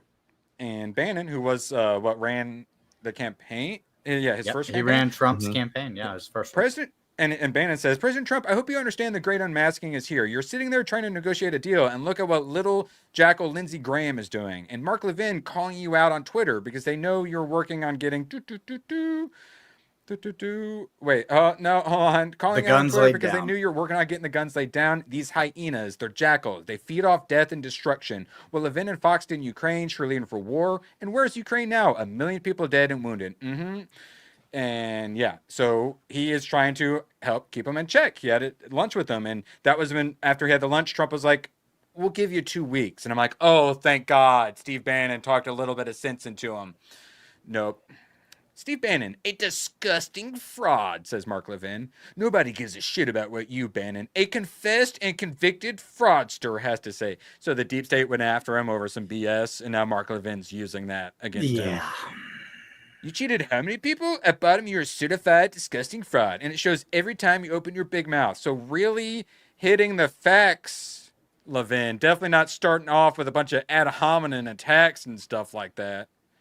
You opposed our great military. Now you're all like, oh, what, do you hate the military? And Commander-in-Chief, you hate Trump now? At a time when they acted to destroy Iran's nukes. 80% of Americans backed the operation. No, not true. Oh, God, this one, yeah, the Hooks and Isaacs will appreciate the irony here. You and your tiny cabal of lunatics gave aid and comfort to the enemy. Yeah, Mark, one could make some arguments that's what you're doing. You could also bring up the fact that Mark Levin was one of the Steve Bannon supporters whenever they were falsely going after Bannon and then put him in prison. And you stabbed the president in the back in the middle of battle, despite the fact he pardoned your sorry ass for God knows what. Levin was in support of Bannon whenever Bannon was having all of these fucking allegations lobbed at him. And now he's just turncoating. Yep. This is, it's egregious. And Mark Levin should be held to the fire on this 100%. Viva Frey points out, a lot of people who were vehemently opposed to the endless proxy war and money laundered going on in Ukraine for the last 3.5 years suddenly support what's going on now. But some people, such as Thomas Massey, said, bro, this is not constitutional. And he's like, we're going to do a War Powers Act. You know, maybe consult Congress a little bit on this stuff. So what was Trump's response? Did you guys see? Well, the War Powers Act does allow him to. So what he did technically isn't illegal. Yeah, because I don't like it. I'm just after 2001. Yeah, now we don't have to. Yeah, they changed it in 2001. There were several constitutional scholars that looked into it, and every single one said that Trump's allowed to.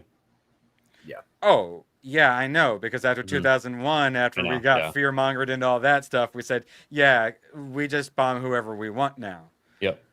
Yeah, that's a problem. So the president's allowed to bring us into a war that the Congress then has to be like, okay, well, I guess we're in a war. We have to say yes. So. Nope, you're wrong. You're wrong. It's special. It's like a special operation. It's not war. They can bring us into a military action. That's not a war, and apparently a military action can last 20 fucking years. Look, exactly like action is allowed to go, I believe, 60 days. And then you're allowed to have like a 45-day withdrawal period or something like that. But during that period, you can basically say, "Hey, we're in a war now," and Congress is probably going to be pulled into voting yes on going to war. Would you guys like Congress having a say? I would prefer Congress have a say. I do. Yeah. Okay. Well, Trump is now trying to primary Thomas Massey. Yeah, I know, and I hate this so much. And because of the big beautiful bill that's got a lot of good, but also it's got some shit. And according to Rasmussen, is polling fucking terribly with the American people. People don't actually want this fucking war when you say boots on the ground. They don't want the big, beautiful bill. Thomas Massie trying to keep these people in check. Now Trump is going to primary him. Some 7D chess, guys? Anyone want to explain the 7D chess on that one to me?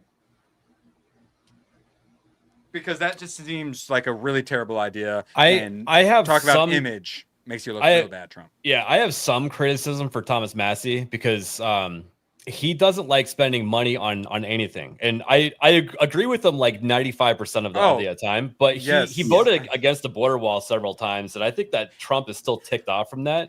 Because I see the idea of spending some money on a border wall to prevent a lot of welfare and people with problems coming into the country. So, but I think a lot of what he was opposing was that it was not single issue. Right, and it will never go to single issue, and I wish it fucking would. Me too. But he is a man that is standing on principle and saying, no, you're cramming all of this other shit into this. Mm-hmm. And yeah, we get border wall funding, but why are you cramming all of this other bullshit into it to try to get us to say yes? So I'm saying no because of all the extra shit that's in it.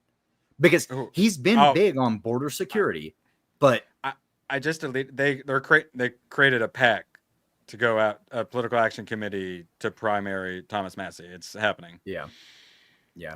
No, it's definitely happening. But Thomas Massie is one of the only people fighting for single issue voting. I want to predict right now, by the end of the year, he will call the primary MTG as well.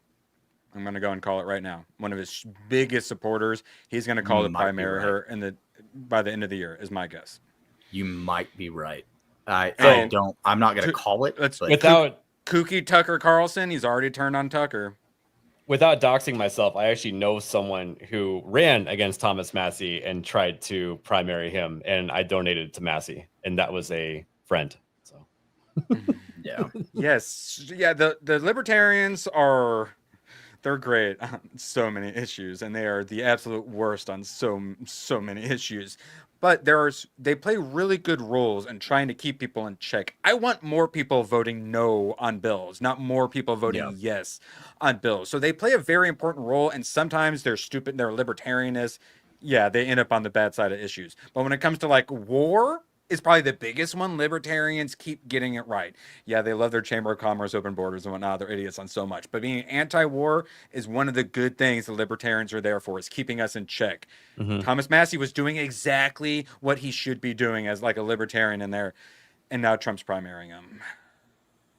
After the war, Trump is back the worst, Dr. Oz or whatever, the worst people. And then Thomas Massie is too much. Trump takes everything super personally. Whenever with Massie, I think a lot of what it is the omnibus bills. It's a cram a bunch of shit into one bill and say yes because more things good than bad. And we also need to say no to bad things. Speaking of like escalation, Trump in his first term, he signed that first omnibus bill and he said, I'm never signing another omnibus bill again. And then he signed every single one, and they printed $6 trillion out in like a fucking month during lockdowns. So he can be all, I'm not signing the omnibus bill. I'm against him all I want. But now he's literally trying to primary people for not voting with this big, beautiful bill.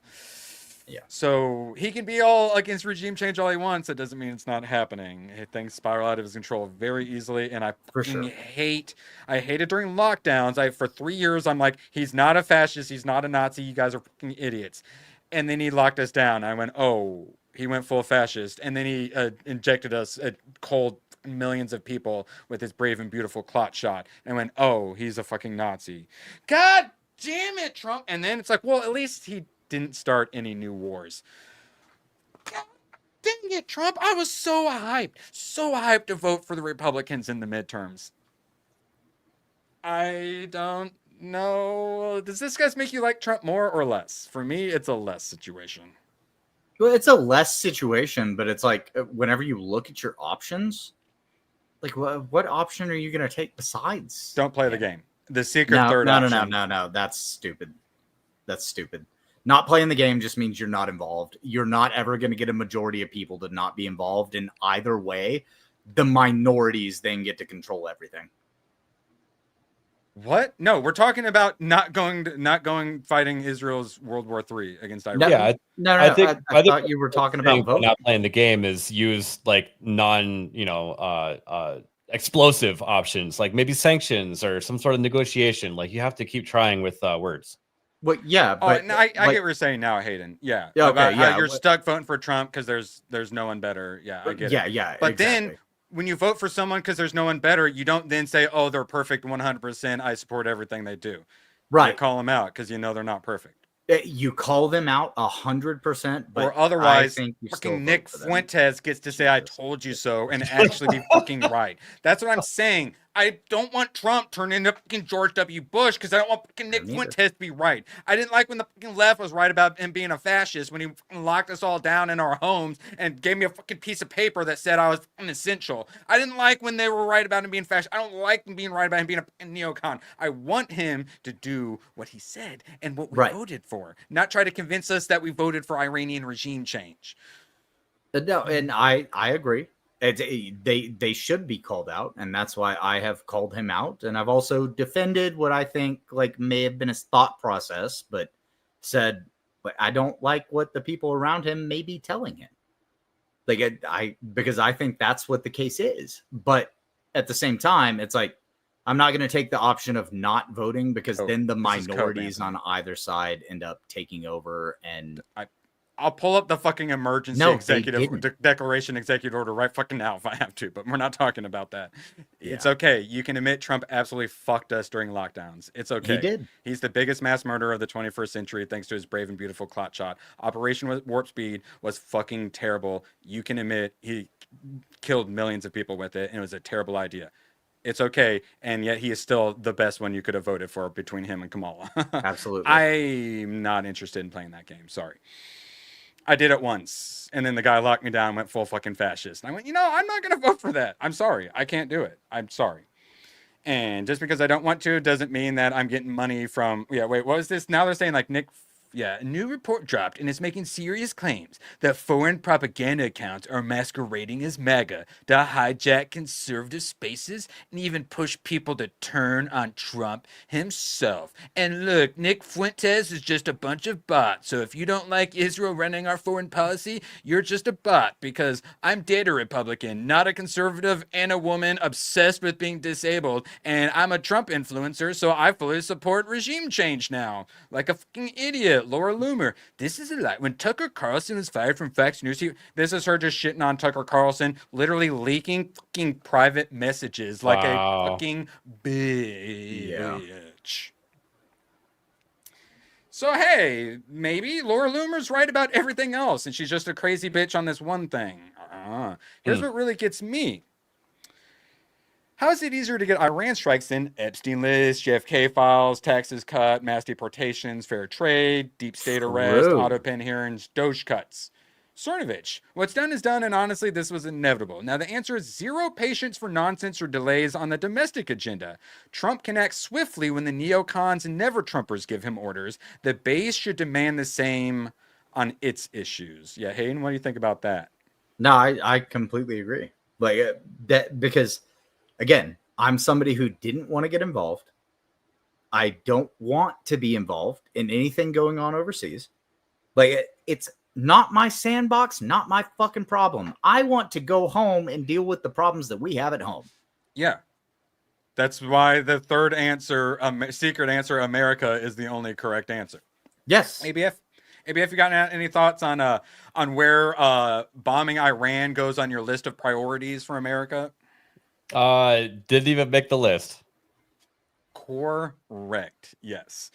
And I think that is one of the biggest problems is Trump can do this, but we can't carry out any of the things we voted for. You can't even get like the things you have. None of it's even going through because federal judges. So you can strong arm Iran, strong arm the fucking Democrats then. Like what the fuck? Can we go after them with the same religious zeal you'll go after Israel's enemies, please? For God's sakes. We didn't vote for fucking like Israeli foreign interference. We voted to make America great again, and everyone's trying to say that now an Iranian regime change is MAGA, and anyone who thinks it's not was just fake MAGA.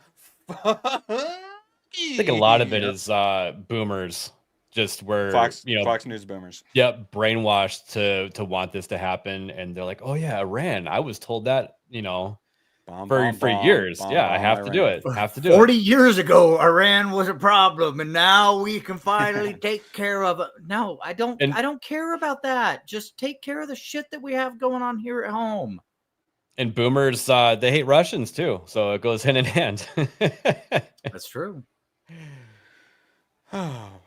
No new wars means no new wars. And also not doing things that are actively trying to cause a new world war. I would put in the no new wars. Soleimani wasn't a huge fan of the taking him out, but I get it. They were, bombing U.S. bases and whatnot. Okay, you take out the one mastermind guy behind it. Okay, and then they say, do a little missile exchange. We'll call it good. Okay. This is not that. This is not Iraq and Afghanistan. It's fucking Iran. It's a whole different situation. And it's not like Iraq was like Saddam or like some like rogue dictator who's got maybe like a tiny bit of support. It's Iran who is allied with Russia, China. They're in BRICS as well. So you get like Brazil, South Africa. They're the I in BRICS. United Arab Emirates and whatnot. Wait, no, it's India. Is the I in BRICS, but yes. Oh wait, because there's like 13. Yeah, there's like 12 countries or something now that's part of it. Yeah, because it's what Brazil, I thought Russia, Iran was India, one of the first. China, South Africa. That's right. You're right. Yep. I'm gonna start. I'm gonna Z-snap here before the end of the stream. So that was all of the tabs. ABF, wrap it up for us. What are your thoughts on World War III and all this? Well, I've decided to start a 501c3, and it's going to be goats for Iranians. And I've come up with the first two names for the first two goats we're going to hand out. One is going to be named Becky, and the other one's going to be named Barbara. What do you guys think? Flawless. Gertrude? If that doesn't work, then we'll move to the gay bomb plane. If gay bomb doesn't work, we'll just glass it all because there's no other solutions. Hayden, other than glass it all, what are your wrap up thoughts on World War III? It's like we don't need to be involved in this. I can understand why people want to like have the thought of like, okay, this regime is bad, and there needs to be a regime change. However, we don't need to be involved in that at all. The people of that country should take that into their own hands. We've watched France do it 500 fucking times. Just take back over. Get rid of your monarchy. Like Iran and France are very different countries and cultures. They are. I was trying not to be racist, but if we want to go there, I'll go there. I don't think that the third world is capable of running anything that is efficient. But, that's a lot of them are literally begging for the colonizers to come back. A lot of them took thousands of years to build the wheel. Okay. Like it's a rough situation that they're in, but unfortunately for them, I don't want to be involved. I would prefer regime change and strikes on California. Like, yeah, here we go. Yeah, ABF, would you prefer regime change and tactical self-defense strikes on Canada or Iran more? Who would you rather bomb if we have to bomb one? Ooh. I mean, we need to liberate the maple syrup. So. Okay. So would you rather us spread democracy to Canada, Iran, or California? California. Yeah, no, honestly, because I don't support trying to liberate California, but if we're going to spread democracy somewhere, there are a lot of states in our country that could use some democracy. Yeah. Imagine if we broke California into 3 states. And took away did a new census and took all the illegals away from them? Yep. Yeah. Yep. Even without taking away the illegals, that would make an improvement because Northern California is red. Yeah. We would have a super based country if that'd be 4 more senators, though. You think? But we could get 2 of those new ones. I do because most of California is red. It's just that their high voting base population is blue. Yeah, it's just like Northern California. It's because all that like Pacific Northwest used to be pretty based, and then they went as commie as they could. Just like California and Colorado. Those used to be like manly states where you like hunt and fish and hike and all that. Washington has the Greater Idaho deal going on, where they like almost every county except for like 6 have voted to leave the state of Washington and join Idaho. Counties have more people that vote than all the rest of it. Yeah, and but I believe that's why we have an electoral college. I believe the other counties line up fine, and they actually could leave, but I don't know. There's something hanging it up. The thing hanging it up is the popular vote, because like they have more people voting to not let them leave. No, I don't think that they have to. I don't think the state is allowed to do that. I think that the county is actually allowed to split. So, but they're trying to work with the other counties and get them all on board so they can do it in one swoop. Maybe, yeah, you may be right.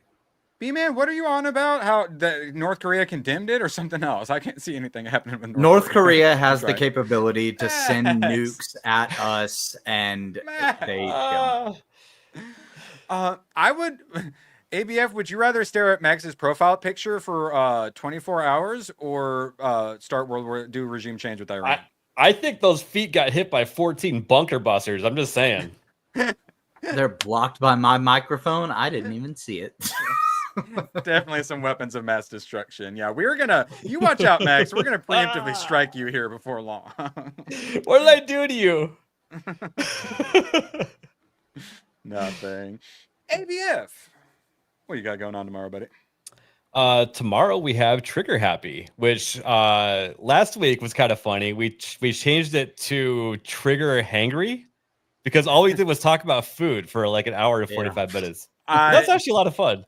Yeah, I made it through like 45 minutes of food cast before I was like, they're not going to talk about video games, are they? Is it because you got hungry and you went out to eat? No, I think it was, I needed to record Expedition 33, so I gave him an excuse. Normally I'm supposed to do a lot of work, and then your guys' streams give me an excuse not to. Hayden, you got any excuses for me to not do what I need to tomorrow? Well, I'm going to be on probably Trigger Happy tomorrow, and then Late and Gay with the GCA, and then after that, I'm going to be on Beelzehub, where he's doing the Make Me a Sandwich show. I'm going to be on episode 3 tomorrow, and it's super misogynist and it's all men. You're not making the sandwich then? No, I'm just showing up to, I don't know, talk about fun shit with no women involved. Make a sandwich the way modern women do and just DoorDash it. God damn it. Yeah, I'll be talking about that tomorrow. Yes, we're getting you warmed up. Absolute pleasure having you all here. We went late, so no reason to do the long outro. ABF, sing us out, buddy. Sing us out.